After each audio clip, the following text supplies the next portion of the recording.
Hey guys finally চলে এসেছি একটা নিউ ব্লগে। আজকের ব্লগটা হবে আমাদের এখানে মন্দিরে কি গীতা পাঠ হবে তো শ্রীমদ্ ভাগবত। আচ্ছা শ্রীমদ্ ভাগবত গীতা পাঠ হবে, যার কারণে আমরা দুজন কমলদার আমি এই পুরো ডেকোরেশনটা করব।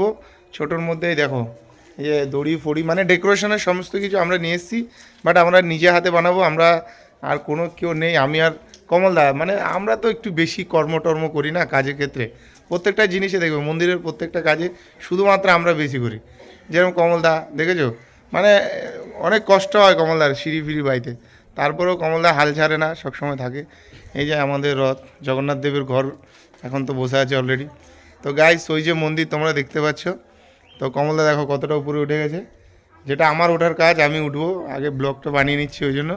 তো গাইস দেখো আমরা আছি, হ্যাঁ পুরো ভিডিওটা দেখবে, ভিডিওতে দেখবে আমরা কী কী করছি সমস্ত কিছু দেখতে হবে, ঠিক আছে? এবার পরের স্টেপটা দেখি কী কী করতে হয়, ওটা করে তোমাদের সঙ্গে কথা বলছি।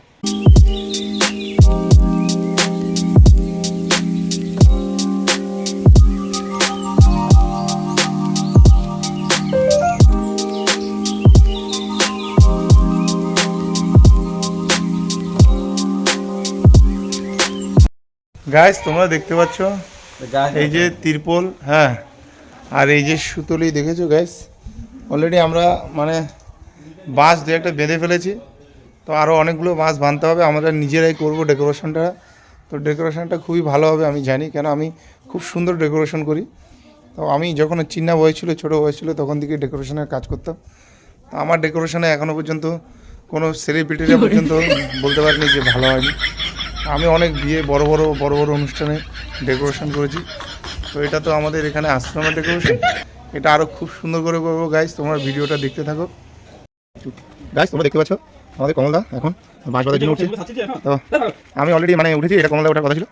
গাইস এই যে আমাদের একদম পুরো ভাঙা সিঁড়ি দেখেছো গাইস, দড়ি দিয়ে বাঁধা এই সিঁড়িগুলো, এই সিঁড়ি দিয়ে আমরা মানে ডেকোরেশনটা করবো।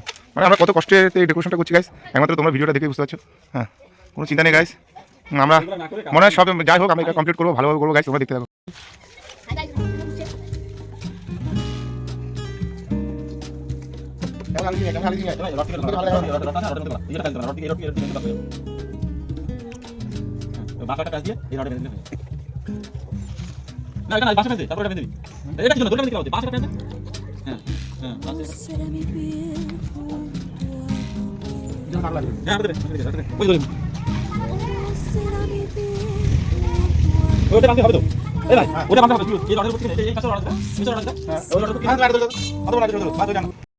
গাইস ফাইনালি দেখতে পাচ্ছ এই পুজো মানে আজকের যে এখানে অনুষ্ঠানটা হবে, তার জন্য বাচ্চা বুড়ো সবাই মিলে কাজ করছে গাইস।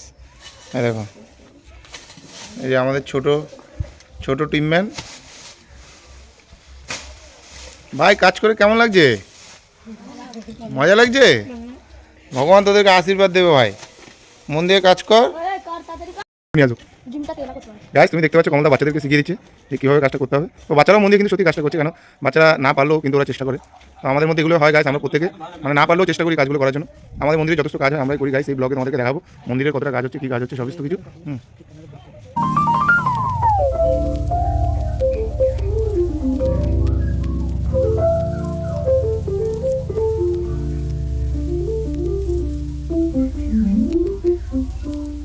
গাইস অনেকগুলো বাঁশ ফাঁস বেঁধেছি, এখন খিদে পেয়ে গেছে গাইস। তো বাচ্চারা সবাই মিলে খাচ্ছে, ওরা অনেকে কাজ করছে। তো এই যে সকাল থেকে এইটুকুনো খাচ্ছি গাইস।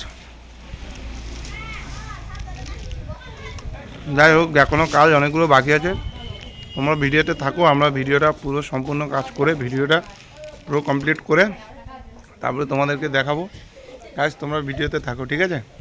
এই আমার ভাইপো অনেক কাজ করেছে। আমাকে কি এনে দিয়েছিলে তুমি? দড়ি ফড়ি এনে দিয়েছিলে না? ও এখন যাবে, গিয়ে ও ঘুমাবে, তো কিছুক্ষণ পরে পড়তে যেতে হবে, ওই জন্য এখন ও চলে যাবে। হ্যাঁ যাও গাইস, অনেকক্ষণ ধরে কাজ করছি, একটু ক্লান্ত ফিল করছি, একদম বাঁশ বাঁধা গড। তো গাইস এই যে তড়ি ফড়ি এখনও রয়ে গেছে গাইস, পেপারগুলো টাঙাতে হবে। অনেক ভালো আমি ডেকোরেশন করি, এর আগেও আমি বড় বড় সেলিব্রিটিদের কাছে ডেকোরেশন করেছিলাম, ওরা আমার ভালো প্রশংসা করেছে গাইস। তোমরাও জানো আমি ভালো ডেকোরেশন করি। তো আমার এই ভিডিওর মাধ্যমে তোমরা দেখে নিয়ে আমাকে কেউ ফোন টোন কল টোল করবে না, মেসেজ দেবে না ডেকোরেশন করার জন্য। কেন আমার বাজেট কোটি টাকার উপরে, আমি যে ডেকোরেশনটা ধরি এগুলো কোটি টাকার উপরে করে ধরি গাইস। তোমাদের মধ্যে অনেকে টাকা পয়সা থাকবে না গাইস, এই 1 কোটি টাকা 2 কোটি টাকা দিয়ে আমাকে ডেকোরেশন করার জন্য। আমার রাইট হ্যান্ড কমল দেয় যে, উনি আমার সঙ্গে ভালোই ডেকোরেশন করে গাইস, ঠিক আছে, কোনো চিন্তা নেই। কিন্তু আমরা ডেকোরেশন করবো না গাইস, তোমাদের মানে আমি চাই আমার লেভেলের ওখানে আমি ডেকোরেশন করি না। এটা মন্দিরের কাজ হচ্ছে, সেই হিসাবে আমি ডেকোরেশন করে দিচ্ছি গাইস, নাহলে আমি কোথায় ওরকম ডেকোরেশন করতে যাই না। আর কেউ আমাকে কল মেসেজ দিয়ে বলবে না দাদা ভাই বন্ধু আমার এই ঘরটা আমার এই প্রিয় বাড়িটা ডেকোরেশন করে দিয়ে যাও, এবং কেউ বলবে না গাইস, কেননা আমি কোটি 2-4 কোটি টাকা না হলে কোনো ডেকোরেশনে যাই না। যাই হোক গাইস, আমি পুরো ডেকোরেশনটা করে তোমাদেরকে ফুল ভিডিও দিয়ে দেবো, চিন্তা করো না, একটু থাকো আমাদের সঙ্গে, সমস্ত কিছু ঠিক হয়ে যাবে গাইস। ফাইনালি দেখতে পাচ্ছ আমাদের এখন এই পুজোর ফল প্রসাদ প্রায় চলে এসছে। আমাদের মুটুদা সোনাভাইকে সবাই চেনো, হ্যাঁ এখানে বিশেষ করে যারা থাকে তারা তো চেনো। দেখি এই যে গাইস, এই তো গাইস তোমরা দেখতে পারবে আমরা আজকে রাত্রে একটা অনুষ্ঠান হবে ছোটো করে, গীতা পাঠ হবে। এই যে আমাদের মুটু ভাইকে একটু সাবস্ক্রাইব লাইক করে দিন।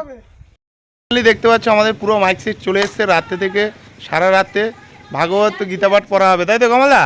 তো গাইস এই যে এই মাইক সেট, এই যে বড় বড় বক্স সেরকম গাইস, এই দেখো প্রায় অনেকটা কাজ হয়েছে, আর কিছু কাজ বাকি আছে। প্রচুর খিদে পেয়েছে গাইস, অনেকগুলো ভুল লেগেছে।